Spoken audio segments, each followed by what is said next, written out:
This is Yee Mein. It's my favorite noodle in the whole world. What makes it the best, at least in my and some other Cantonese people's opinions?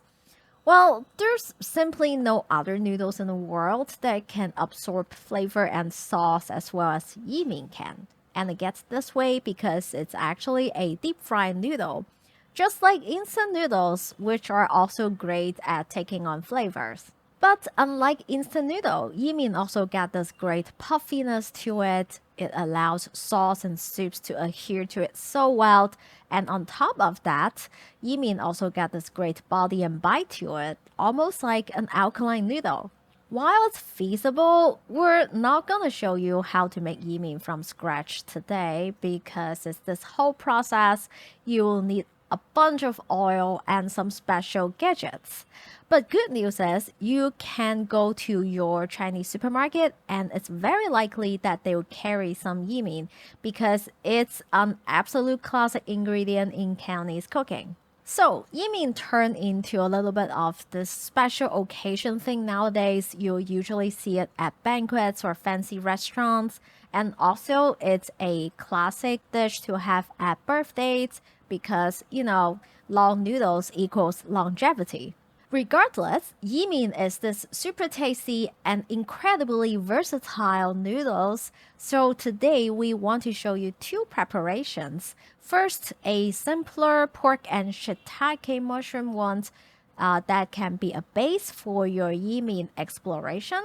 And second will be a fancier, cheesy seafood banquet preparation, which we did a little bit of our own take on. So the first one is something gong xiu Yee Mein, Yee Mein with three delicacies, which is a classic that's often served at the end of a Cantonese banquet.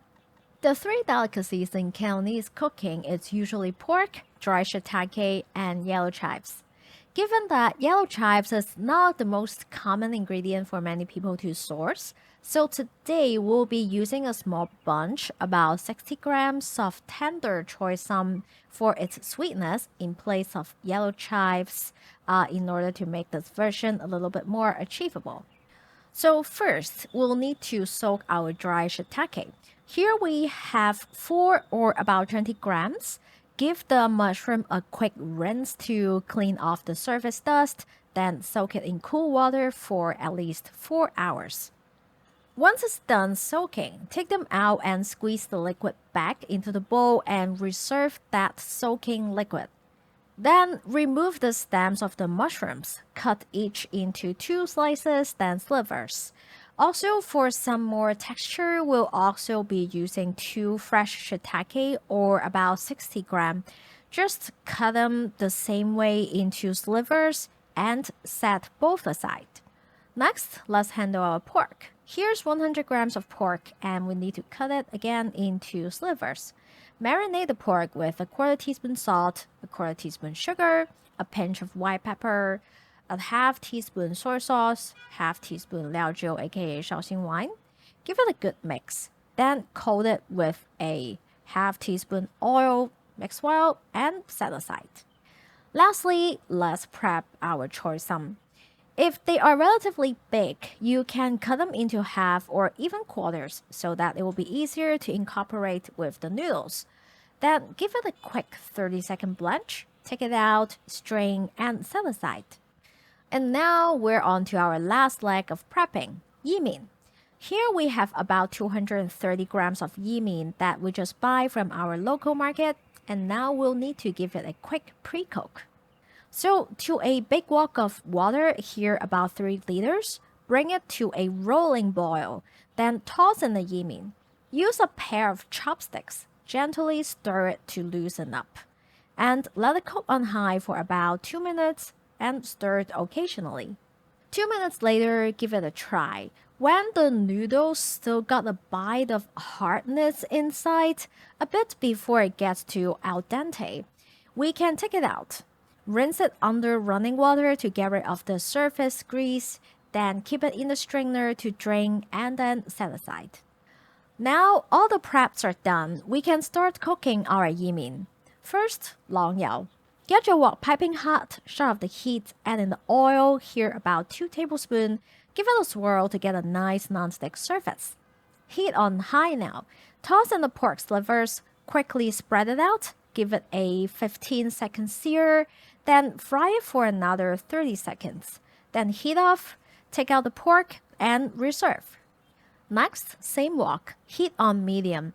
Add in a touch more oil if needed. Toss in the fresh shiitake first, give it a quick fry, then swirl in a slug of liaojiu, a.k.a. Shaoxing wine to dissolve that nice fond. Fry it for about 2 minutes, then add in the dry shiitake, fry for another 2, and now we can carefully add in the mushroom soaking liquid and discard any sediments at the bottom of the bowl. Now, as it's coming up to a boil, season the liquid with a 1/4 teaspoon salt, a 1/4 teaspoon sugar, 2 teaspoons soy sauce, half tablespoon dark soy sauce, and 1 teaspoon oyster sauce. Give it a good stir, and once it's at a boil, toss in the Yee Mein. Because Yee Mein is such an awesome flavor carrier, what we're doing here is actually patiently letting the Yee Mein absorb all that umami mushroom juice. So keep the heat at medium, use a pair of chopsticks and a wok chan to gently stir and mix the noodles. Repeat the process till you have about a couple tablespoons of liquid left at the bottom, then add in the pork slivers. Continue the gentle mixing and cooking. When the sauce is basically absorbed, add in an 1/8 teaspoon each of white pepper and MSG, together with the blanched Choy Sum, and then roughly mix them all in. Finally, finish with a small drizzle of sesame oil and out. Now your something gongjiu Yee Mein is done. This noodles is one of those classics that people will always enjoy, for good reason.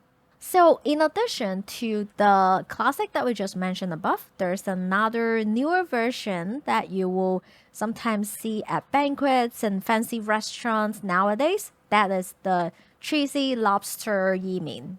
Now, when I was too young, too simple, whenever I see cheese lobster Yee Mein on the menu, I'll get so excited because, come on, it's cheese, it's baked shrimp. What kind of kid can say no to that? However, as I definitely wouldn't claim that I've exhausted all the lobster cheese Yee Mein places in the world, the ones I've had before has always been either tasteless or gloopy or not cheesy enough, or it's overcooked that both the lobster and the noodles lost their bite. It has disappointed me over and over again until I learned the truth of this cruel world and to expect meaninglessness and nothingness out of it. Anyway, as we are testing recipes for this Yee Mein video, Chris brought up the idea of this cheesy lobster Yee Mein.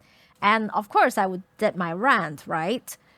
But this time he is willing to take up the challenge and see how he can improve on this already existing great idea, but that's never been executed quite well. Okay, so I think this is going to be my plan of attack. First things first, while lobster is the most classic for cheesy banquet Yee Mein, to be completely frank, I kind of feel like the lobster is mostly a flex because, like, this is the price of lobster here in Guangdong. 你好，先问一下，这个龙虾是怎么卖的？这个龙虾，你在澳洲这个卖480一斤480一斤。对啊。And I'm sorry, but I am not going to pay that. Instead, we'll be using shrimp, which is what we've got tasty here locally in Shunda. That said, if you just happen to live up in coastal Maine and it made sense for you, totally use lobster, of course. Second, I am thinking that much of Steph's ongoing disappointment with cheesy Yee Mein is rooted in the technique that's used in that cheese sauce, which is usually just a handful of sheet cheese tossed in a white sauce and thickened with a slurry. So, this is actually where I, as a long-term American expat in China, maybe, just maybe, might actually have an ever-so-slight comparative advantage.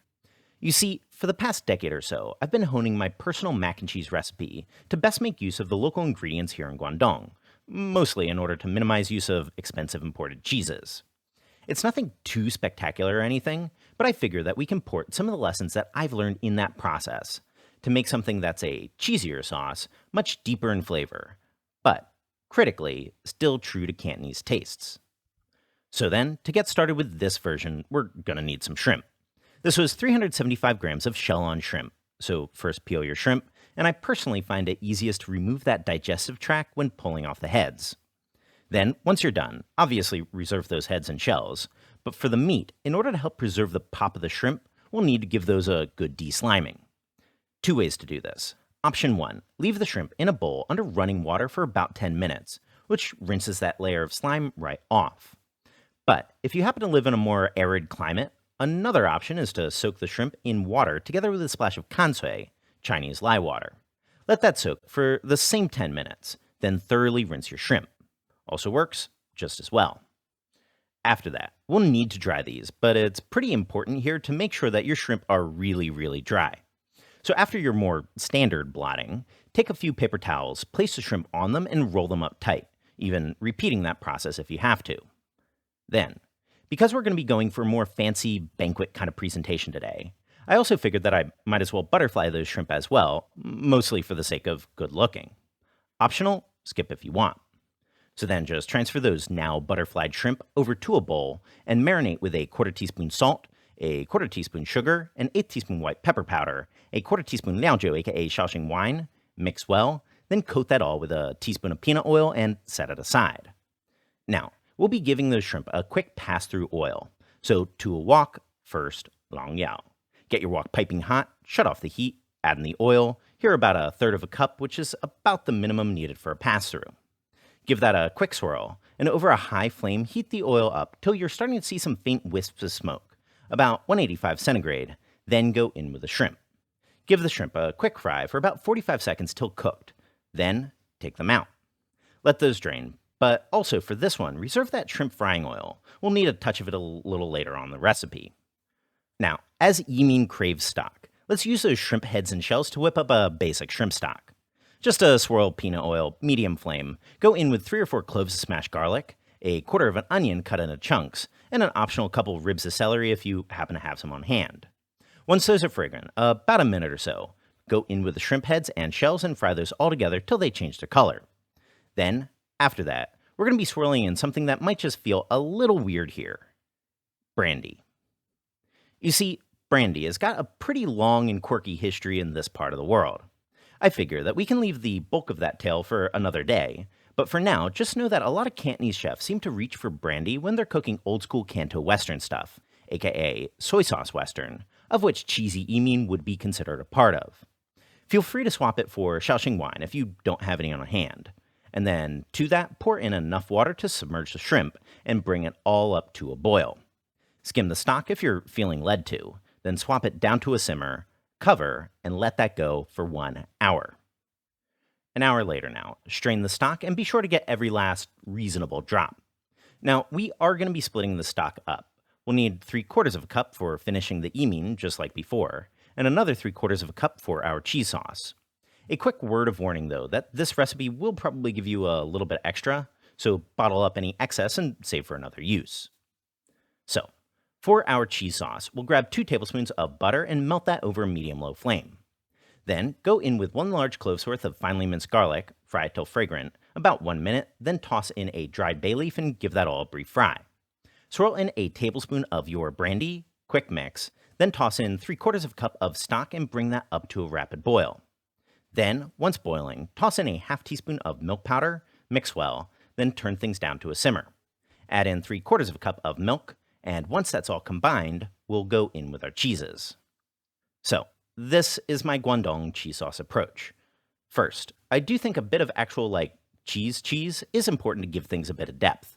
This is just some grated Parmesan. You definitely don't need all that much. Even just 2 tablespoons worth for this sauce will do the job. Second, and this is my personal weird thing, but stay with me, we'll also add in some furu, fermented tofu. Now, I know, but over the years, I kind of discovered that even adding solely fermented tofu to a milk sauce ended up producing something uncannily cheesy. So especially if you combine it with a little cheese, you can really split the difference. A little goes a long way, so here we're only going to use 1/4 cube. And lastly, yes, we will also add in some of that American-style sheet cheese for a bit of texture. I mean, there's just no denying the gooiness it gives. So then just toss those in and make sure they're all melted. At this point then, we'll be thickening that all with a slurry. Just 1 tablespoon's worth of tapioca starch, mixed in with a tablespoon of milk. And feel free to use any root vegetable starch here. Potato would be fine, water chestnut's fine. Just avoid cornstarch if you can, because it doesn't really hold quite as well. Sprinkle in your seasoning, which I'll list on the top of the screen here. Remove the bay leaf, and this is ready to smother over some noodles. So, same sort of idea as the last dish. 3/4 cup of stock and bring that up to a boil.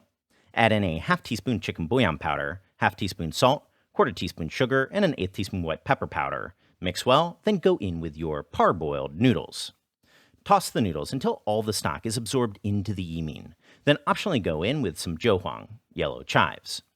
This was just about 7 or 8 Jiuhuang, chopped into 2-inch sections and toasted over a medium flame for about a minute or 2. I do know that Jiuhuang can be kind of tough to source abroad though, so definitely just skip those if you can't find any. So then just shut off the heat and add in about 80% of the sauce that we just made. Toss to mix, then add in a tablespoon of that shrimp cooking oil from before to give things a bit of sheen. Toss the rest of your sauce onto your serving plate, then transfer the noodles. Top your fried shrimp over it all, optionally sprinkle over a bit of dried shrimp roe if you happen to have any on hand, then top that with more Jiuhuang for garnish, also if you happen to have it on hand. And then with that, you've got yourself some cheesy Yee Mein as we like it, but wouldn't be totally out of place at a Cantonese banquet, I think. So, as we talked about it before, Yee Mein is this classic dish to have at birthday banquets. And speaking of which, a couple weeks ago, a viewer named Phoebe reached out to us, hoping that we can deliver a happy birthday message for her partner to make this birthday a little bit more special after being stuck in the pandemic for the past 2 years. So, what would be a better way to end a Yee Mein video with an actual birthday wish? So, in the spirit of Yee Mein, we wish Greg from Bristol, UK, who's turning 30 on March 26th, a happy birthday. And as always, check out the recipe in the description box. A big thank you for everyone that's supporting us on Patreon, and of course, subscribe for more Chinese cooking videos.